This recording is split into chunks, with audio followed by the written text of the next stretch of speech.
Welcome to Let's Talk Antigonish, the podcast where we sit down with neighbors, experts, and friends to explore the stories, the questions, and the big little issues that shape life in our town, one conversation at a time. This week, we're talking with the warden about the upcoming boundary review. We also talked about some zoning stuff. For those of you who are really interested in the part of this episode having to do with the Mount Cameron zoning, don't worry, we'll get back to that subject in a deeper dive in future episodes. But for now, let's talk with the warden about boundaries. Hello, everyone, and welcome to Let's Talk Antigonish. This is your co-host, Justin, and our other co-host is Anuj. Anuj, yeah. And today we are speaking with Nicholas MacInnis, the warden for the municipality of the county of Antigonish and a councillor for District 6, which is out in St. Andrews. Is that? That is correct. Okay, so Nicholas, welcome. Welcome. Yeah. Thank you for having me. Pleasure to be finally here. have him. We finally have. At long last. It's a big get. The big fish is in the room. Yeah. Happy to be here. Yeah, so we are here to talk about a number of things. I think the boundary review is something we're going to be talking about. Yeah, I think we'll start off with, you are rezoning your electoral boundaries in the county so you can share the information, but then we'll get into some more interesting stuff. Yeah, Sure. but just let's do a quick background on you, because you are a new councillor and the new warden. Exactly. New to politics? New to politics. So how and why did you get into this? That's a good question. I've been living out in St. Andrews for 10 years. Since I moved to St. Andrews, we had the previous warden was our councillor, and no one ever ran against him. Right. And I can tell you, having campaigned pretty heavily throughout the county during the last election, there was still a lot of support for him. I think he would have done quite well if he had have ran again. But he decided it was time to move on after, I think, 24 years. This is Owen McCarran. Owen McCarran, yeah. And as soon as he announced that, I started getting calls from people. You should put your name in. And I was kind of thinking about it because I find it very interesting, politics, follow politics my whole life. Okay. And thought about it and decided to take the plunge. And I ran against one other guy, and fortunately, I was elected. Okay. October 19th last year. And, then our first council meeting, I think it was November 12th, and I was fortunate yet again to get elected by my peers as warden. So you're thrown in the deep end, not just a councillor, but also the warden, which has a whole different set of duties. Is that right? It was kind of like drinking from a fire hose for a couple months. But you're a quick learner, I assume? I try to be.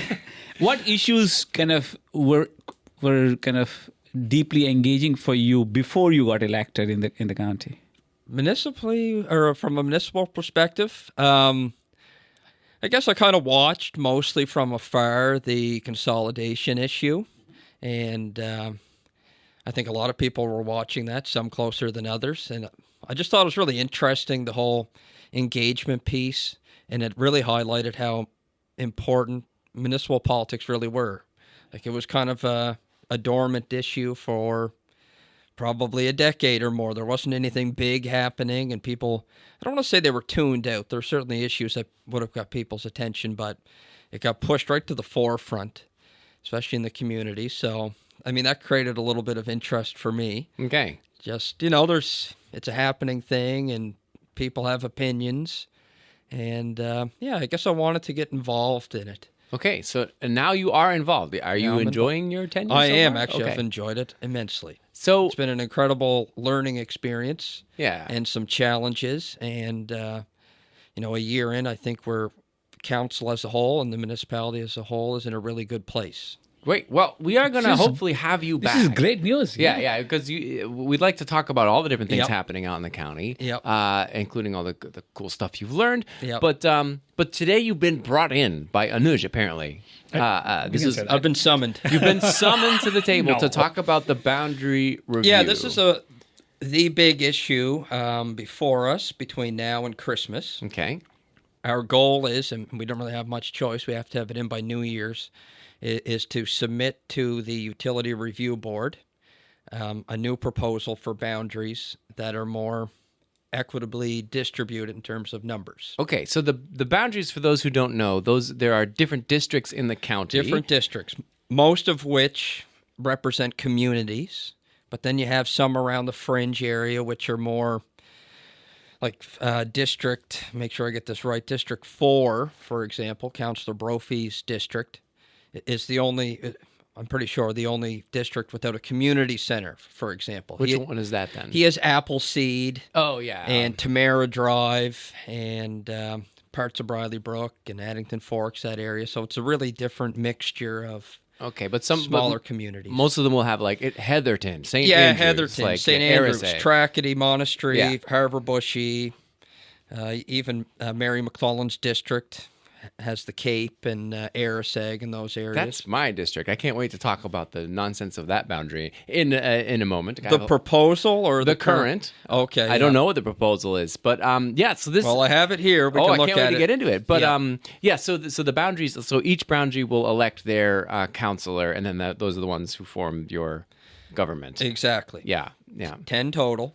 10 in total. Okay. Yeah. So, what is the current problem you're trying to solve? Okay, so the first one, this is mandated by the province through the Municipal Government Act.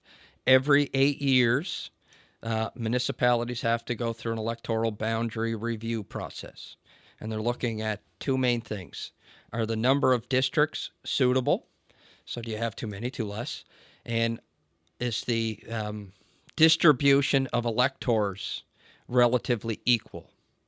So, in terms of like numbers. Numbers, yeah. In terms of numbers. So we have approximately just shy of 13,000 registered electors in Antigonish County and 10 districts. So we're trying to get close to 1,300 each. Now, the standard kind of rule of thumb, though it's not written in stone, is that each district should be within 10% of the mean. So we have 1,284 would be the mean number. So we're trying to get within 10% of that, which would be 1,155 on the low end and about 1,400 on the high end. So all the boundaries really to satisfy that 10% benchmark need to be within that. Now, right off the bat, we have the unique community, I guess you call it, of Pomkit, which is, I think, one of 6 recognized Acadian communities in the province.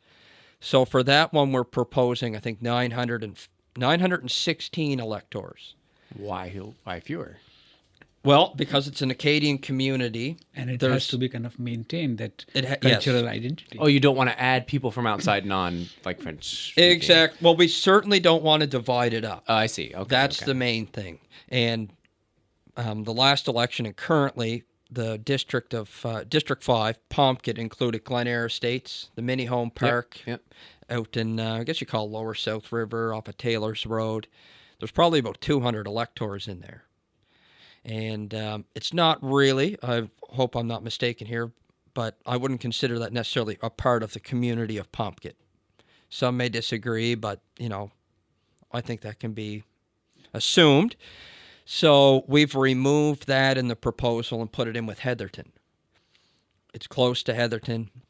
And I guess one of the things that we have to maintain is the continuity within the district. You can't jump over one district and get people. It has to be continuous, which makes it tricky. Pomkit, we're proposing 916 electors, which does kind of bump up the mean for the other 9 a little bit.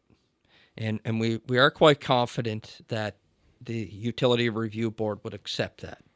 Okay. So Cheticamp would be one, and areas down on the South Shore, these exceptions have been made.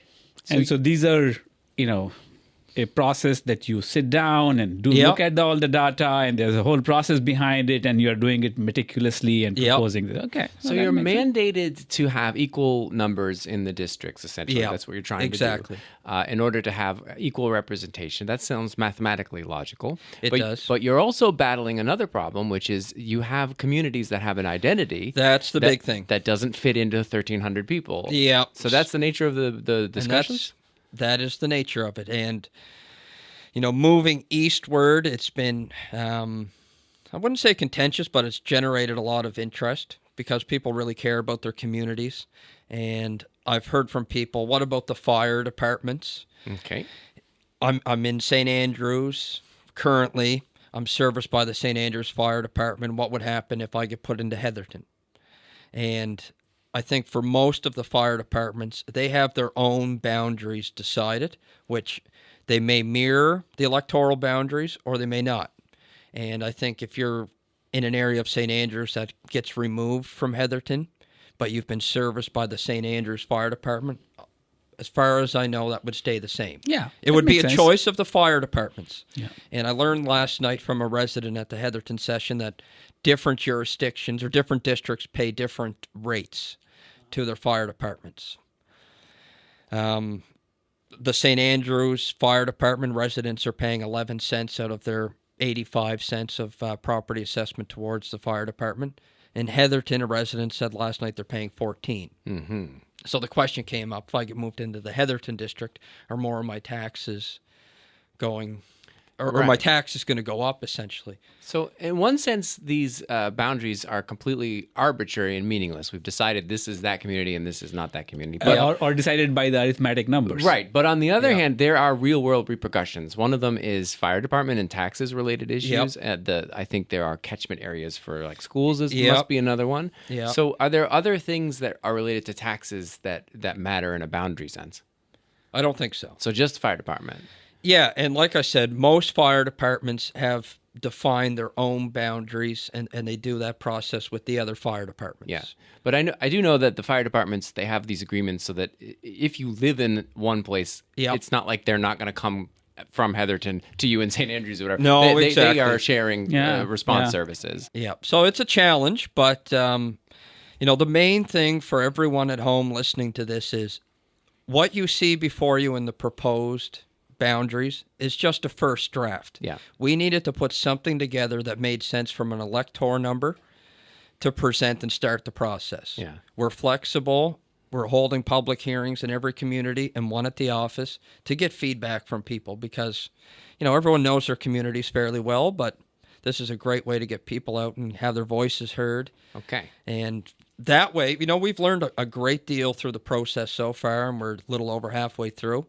And if we have to make recommendations that say one district is 12% below or above the mean, having the feedback from the residents helps sharpen that perspective. So I guess that's my final. I will go into a cool Anuj zoning question, but that's an important point, which is people can now provide feedback. So you're actively asking for folks like me to respond to the proposal. Yes. Okay. So the more feedback, the better. So how do they do that? Just real quick. So we're holding 10 sessions, one in each district. People can come and attend. We have all the information's on our website. An email address for our clerk is on there, and she's in charge of the process. Contact your counselors. If you have a concern with the proposed boundary, email your counselor. CC our clerk, Beth Schumacher. She's handling the process. And just send an email and it'll get compiled into the feedback. Amazing. And then in about a month's time, end of November, we're going to look at what we've heard. Council's going to sit down and rejig the boundaries. We're going to try and keep as many people happy as possible. Great.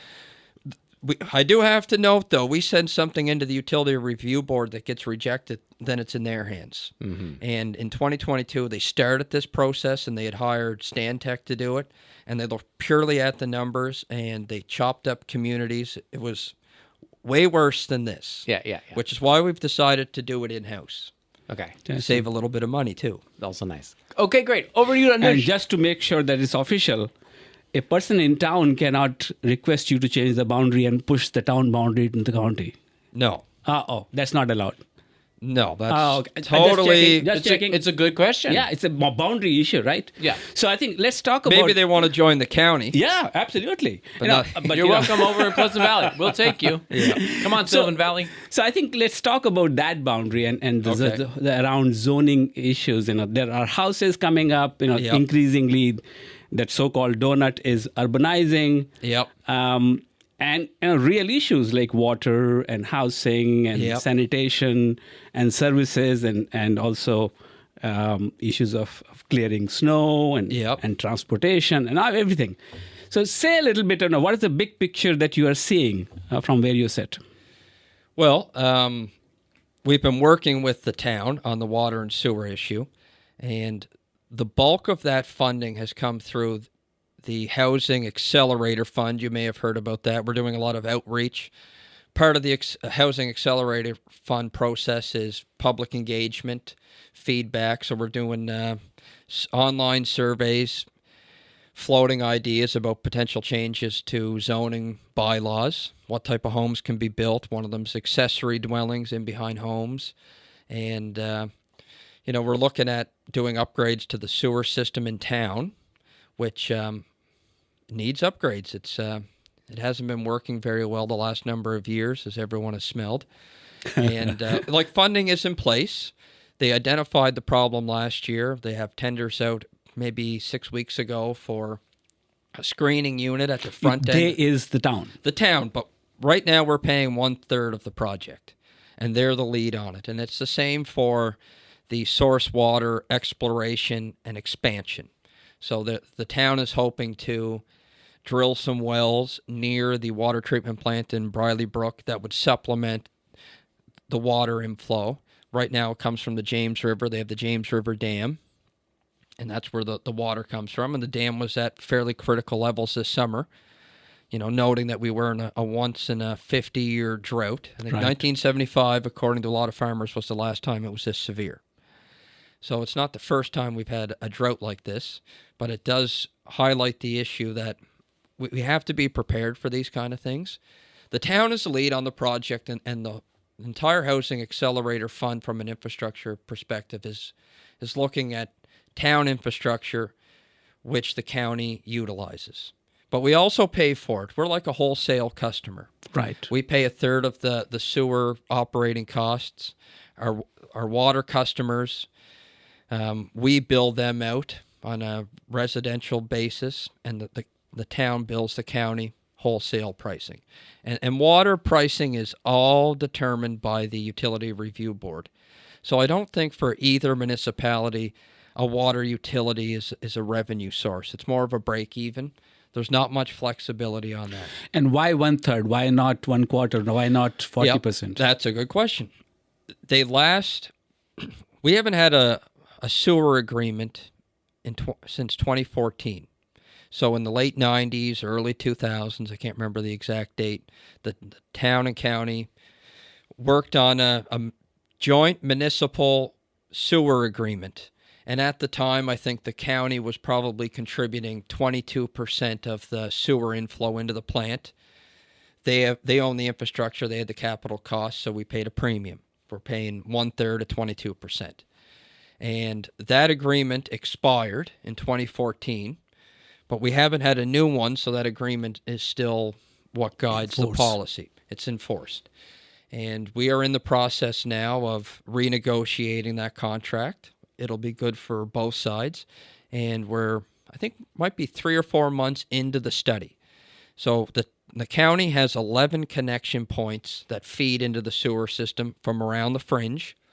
And we have flow meters installed on those, which will measure how much inflow is coming from Tamara Drive. And then we can extrapolate that. What percentage of the sewer treatment facility are we utilizing?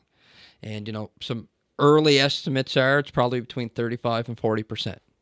Okay. So that's based on what the engineers with the town and people with experience in public works have told us. But we're going to confirm it quantitatively. Yeah, so if first of all, this is great news. This is great information. Yeah, it tells you first of all that the fringe area is growing quite a bit because it's much more than it was when they last did that review.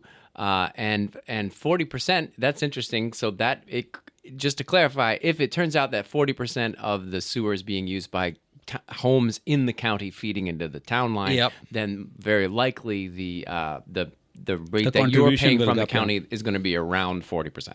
Maybe higher. Yeah, that's a conversation they're having right now. It sounds logical. Yeah. Are there objections to this, or is everybody sort of on the same page? Because this sounds very rational and logical. But is there a? I think everyone's on the same page. Okay. I mean, everyone agreed at the joint council meeting that the first thing we need to know is understand the unknowns. Yeah. How much are we contributing? And water is the similar. No, water's well. Does that complicate the equation at all? Not exactly. Not specifically. I mean, we have had some discussions at Joint Council about water. I think the general feeling around the issue broadly is we're in the process of understanding the sewer inflow. Let's understand that, come to an agreement, and then move on. Not trying to fight too many battles at once. And I don't mean battles like we're going to go head to head. I'm just figuratively speaking. And I think from an organization perspective, you don't want to tackle too many things at once. And water, I'm assuming, is harder to measure because it's coming in from the dam into something and then going back out. It goes into the water treatment facility in Briley Brook, and I think I'm safe to say this, the treatment facility is designed to handle 50% more water than it currently is. Okay. All right, let me reverse that. It's treating 50% of the capacity, so that'd be 100%. So there's a very expensive piece of infrastructure that's state-of-the-art, relatively new, early, mid-2000s. It was put online that has room to grow and treat more water. Now, it's surface water, which is more expensive to treat, and one of the attractive things about putting wells in to supplement the system is it's cleaner. There's less, perhaps even no bacteria. If you have a drilled well, most people can probably drink straight out of it. So that's what it would be. So you did mention this, and I just want to reiterate, the dam is now filled up just recently. It's now spilling over. Yes. And so all the restrictions have been lifted because of the rain that's come in. But your proposals are going to be that you're going to drill a bunch of more wells in the area. Well, I don't know how many, but apparently they're going to drill 6 to 7 test wells. Yeah. And that'll, the hope is to get water from one of them. It's not a sure thing. It's a tricky endeavor.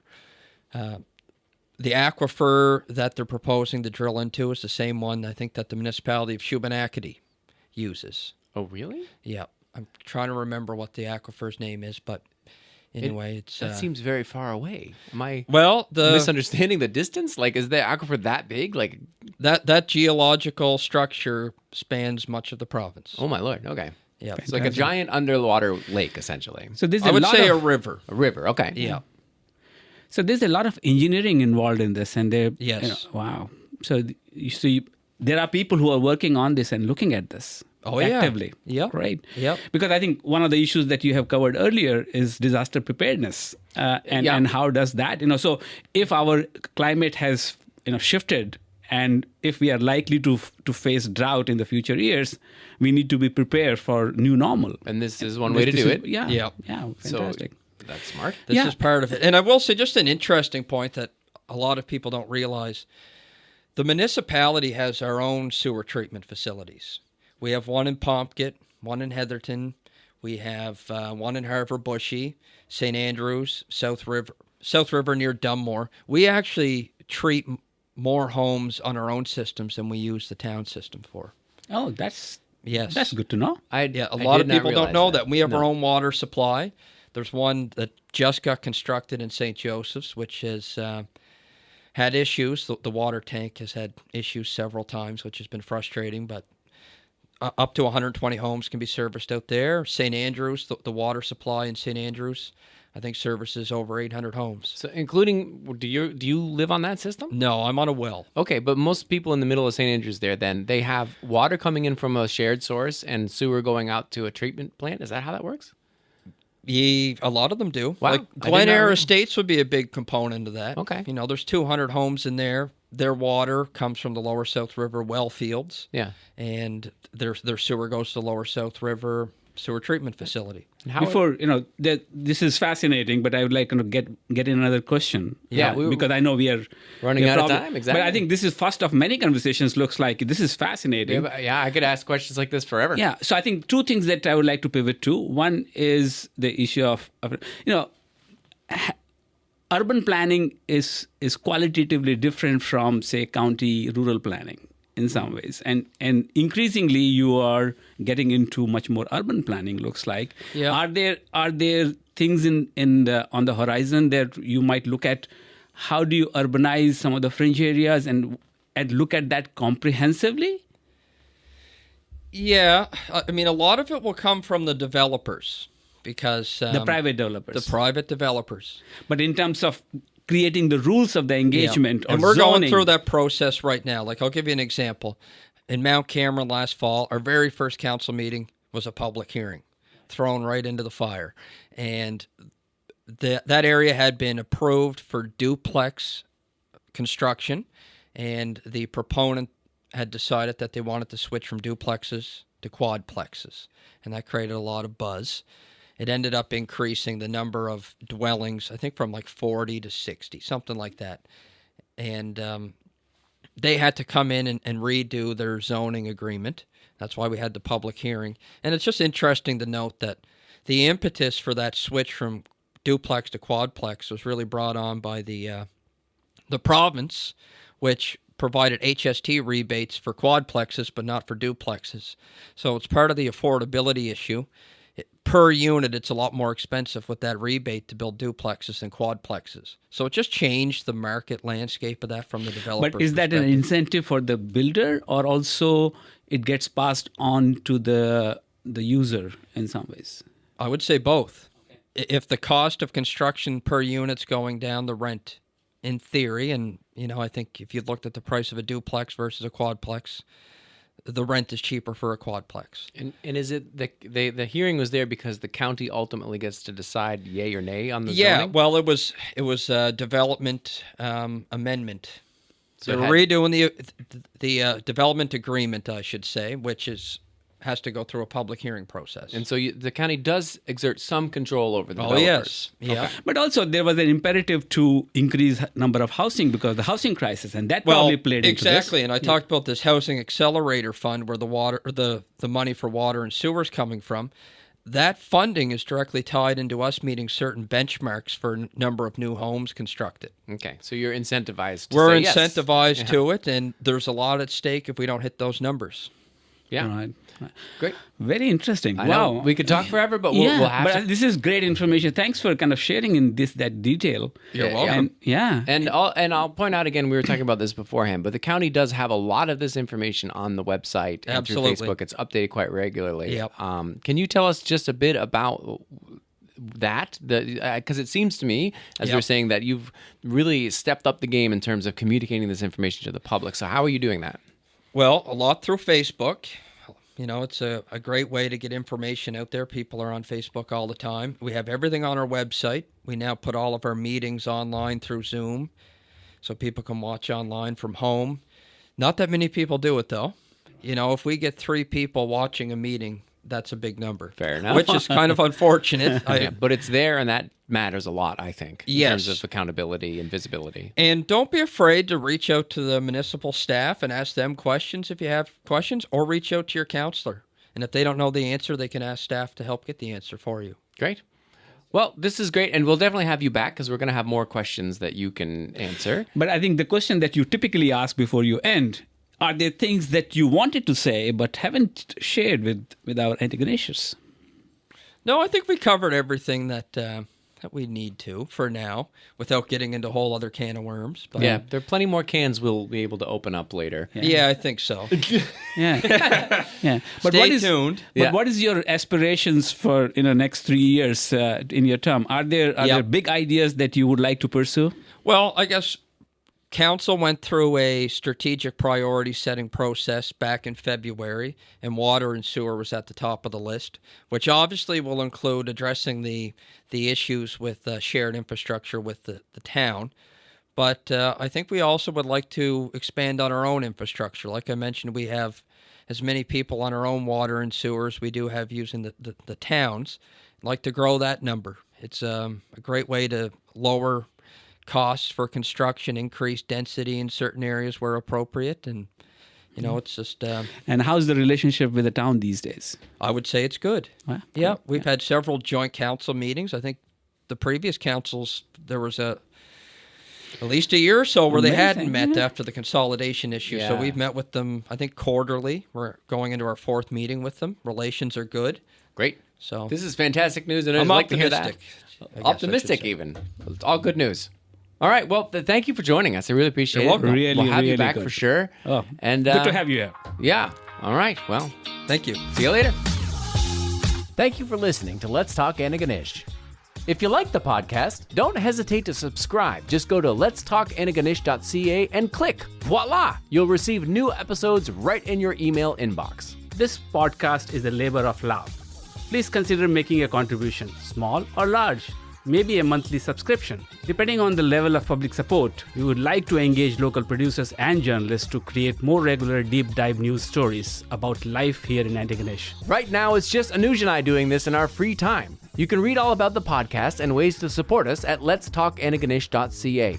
And if you're a local business that wants to sponsor the podcast or even place an audio ad, we are certainly not opposed. A huge thank you to all of our subscribers and especially our paid subscribers, which have helped us to buy the audio equipment that we needed to get this thing off the ground. And remember to get in touch with us if you have an idea for a future episode or a burning question about life in Antigonish that you want us to explore and get answers to.